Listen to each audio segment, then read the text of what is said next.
Assalamualaikum warahmatullahi wabarakatuh. Pada kesempatan kali ini saya ingin memberikan masukan nasihat untuk saudaraku pesulap merah atau Bang Marcel. Dalam beberapa video yang saya tonton, sepertinya Bang Marcel ini orang Islam. Jadi sudah selayaknya sesama muslim untuk saling mengingatkan. Soal santet yang Bang Marcel tidak percaya, santet itu Bang, itu bagian dari sihir. Bagian dari sihir. Dan keberadaan sihir itu dijelaskan dalam Al-Quran maupun hadis-hadis Nabi. Dalam Al-Quran saja itu ada banyak ayat yang membicarakan tentang sihir. Seperti surat Al-Baqarah ayat 102. Itu yang menceritakan tentang asal-usul sihir dan juga tentang sihir perceraian, bagaimana sihir bisa memisahkan sepasang suami istri.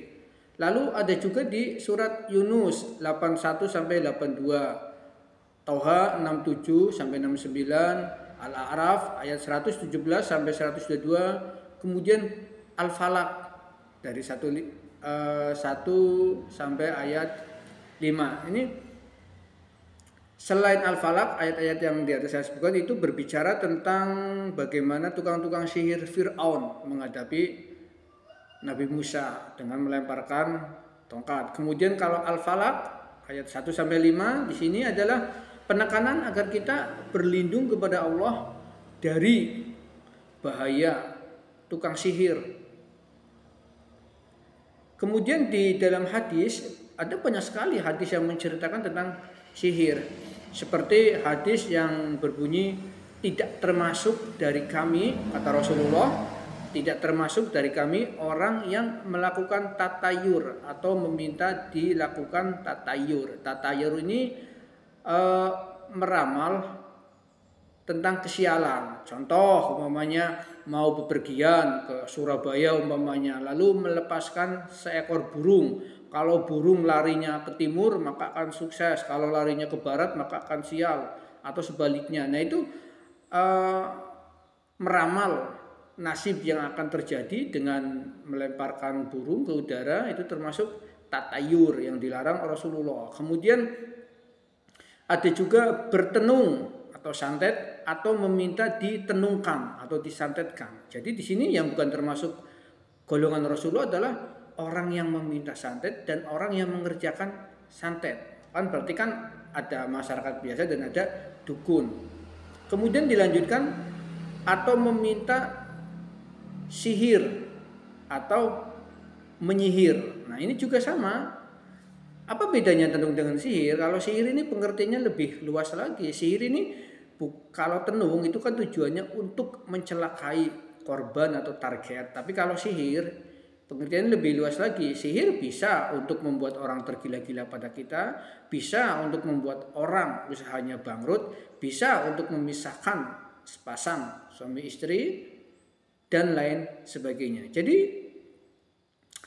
tidak mungkin Rasulullah wanti-wanti, bahkan ini kesan, kalau ini bukan wanti-wanti tapi ini mengancam dengan kalimat bahwa mereka yang melakukan sihir, mereka yang melakukan tenung, atau mereka yang menyuruh melakukan tenung atau sihir itu bukan termasuk golongan kami. Logikanya kalau sihir itu tidak ada, tenung itu tidak ada, ya tidak mungkin Rasulullah mengeluarkan ancaman seperti itu kepada umatnya. Maka sekali lagi kepada Bang Marcel, saudaraku sesama muslim, kalau Anda tidak mempercayai santet itu sangat berbahaya untuk keimanan Anda. Akan lebih pas kalau umpamanya Anda bilang seperti ini, saya tidak percaya sedikit pun kepada semua orang yang mengaku dukun bahwa mereka bisa santet. Nah itu tidak apa-apa. Yang tidak Anda percaya adalah dukun-dukun di Indonesia tidak mampu melakukan santet. Itu tidak masalah. Tapi kalau tidak mempercayai adanya santet yang merupakan bagian dari sihir, lah ini sangat berbahaya. Kenapa itu tadi? Sama saja kita tidak mempercayai dengan firman Allah yang menceritakan keberadaan sihir, tidak mempercayai ucapan Rasulullah yang menceritakan tentang keberadaan adanya tenung dan sihir. Nah, itu semoga itu bisa dipahami ya Bang Marcel. Mungkin di lain kesempatan kita bisa ngobrol-ngobrol lebih lama secara face to face, secara langsung untuk membahas tentang sihir dan perdukunan.